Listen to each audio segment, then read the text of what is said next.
Welcome to another Transformers Prime review. This time we're looking at the Deluxe class Wheeljack figure from the Robots in Disguise line, subline I should say. Now this is a very surprised figure.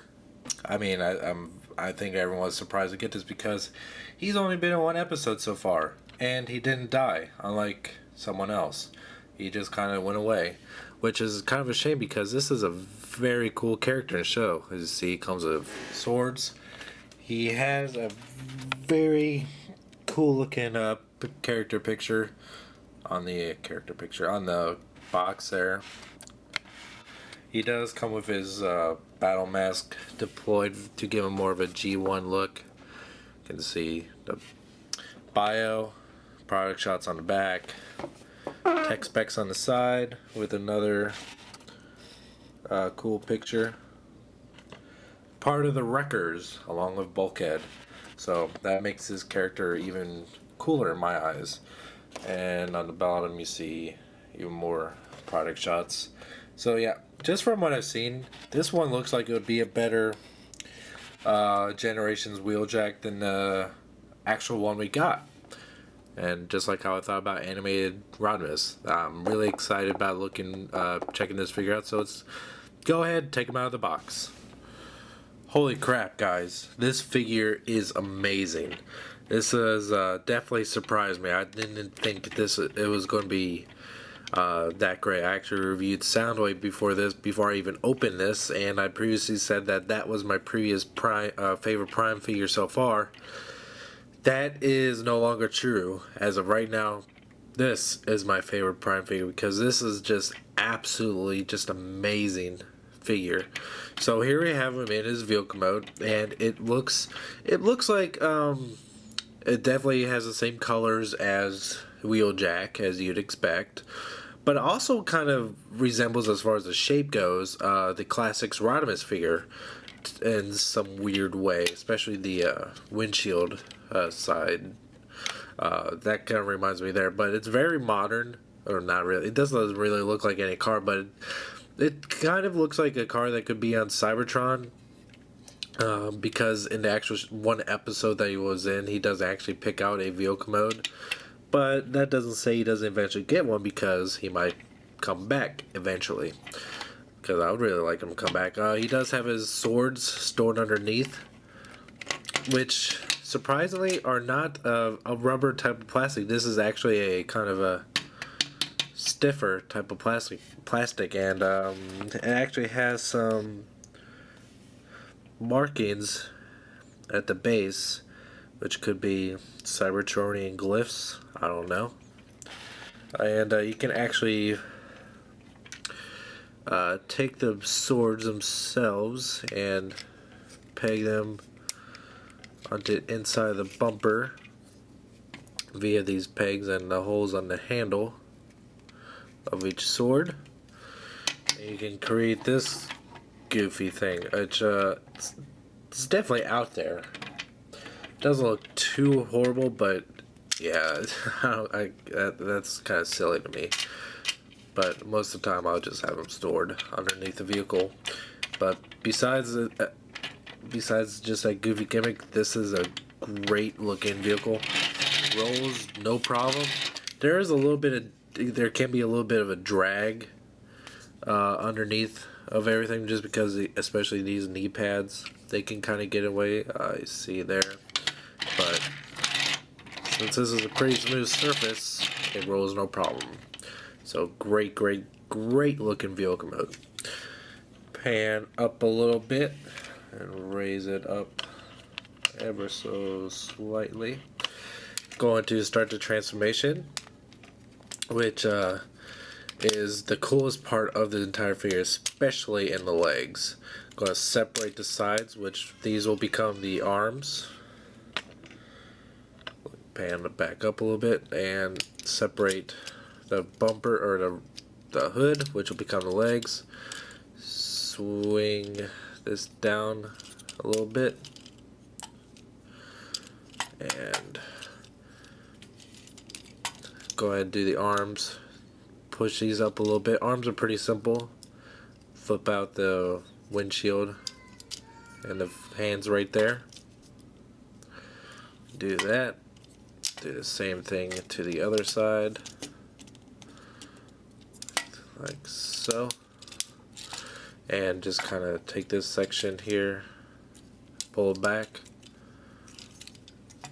pull it back.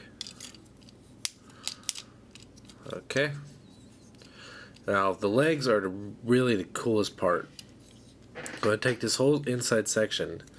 This flips around, so it snaps in place. Then the bumper or the hood pulls up.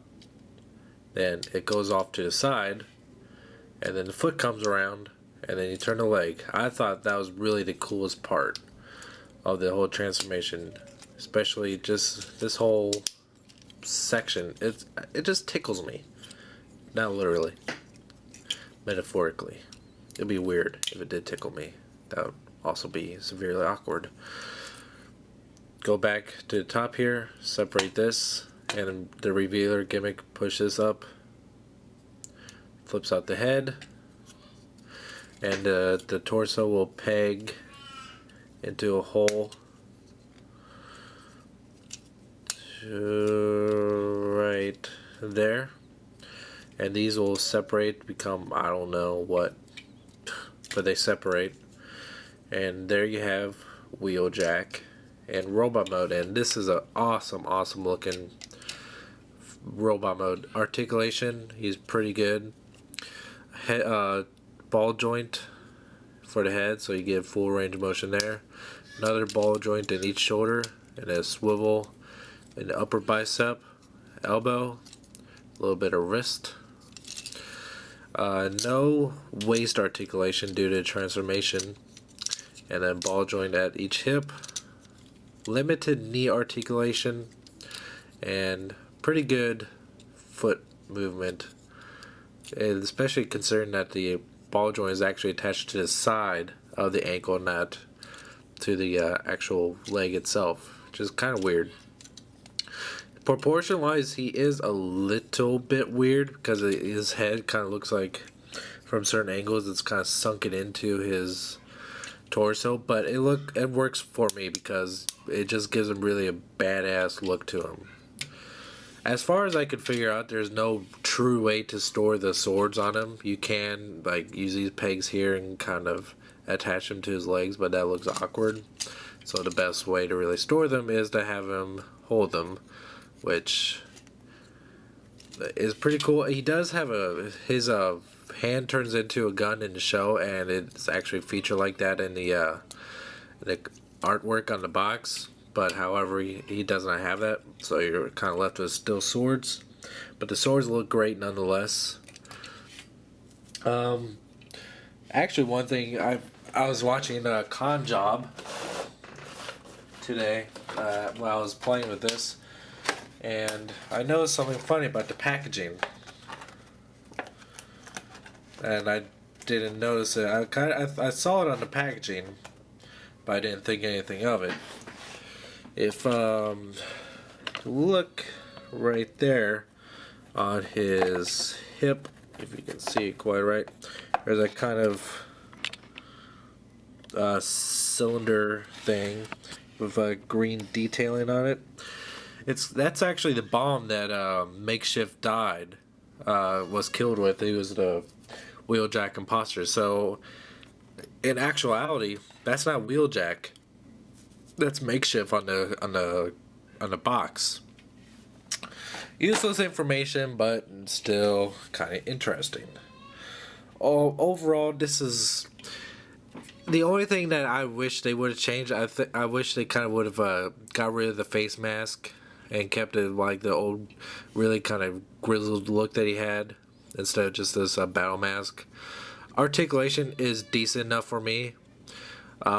Maybe just the size feels a little bit on the small side. If I had Bulkhead, which I hopefully will have soon, he does feel a bit on the small side, especially compared to some of the other Deluxes. But it's not bad. He still has that very badass feel to him. And as we get a closer up look on this guy, you can just see that the overall detail on him, all the way from his face to those goofy things in the back, everything just looks really, really well done. I love the transformation on him, especially the legs are really, really fun. Arms, a little bit on the simple side, but overall this transformation is great. The character's great. The toy is superb. Just feel my complaints about him are a little bit nitpicky, but overall this is a great figure. I'm very surprised by it, and I really, really recommend any Transformer fan picking this one up, which is now available at Big Bad Toy Store. Link in the description. Please click it. He may be a little bit harder to find because of the popularity of this character, so I recommend anyone pick this up in any shape or fashion. Until next time, thank you for watching.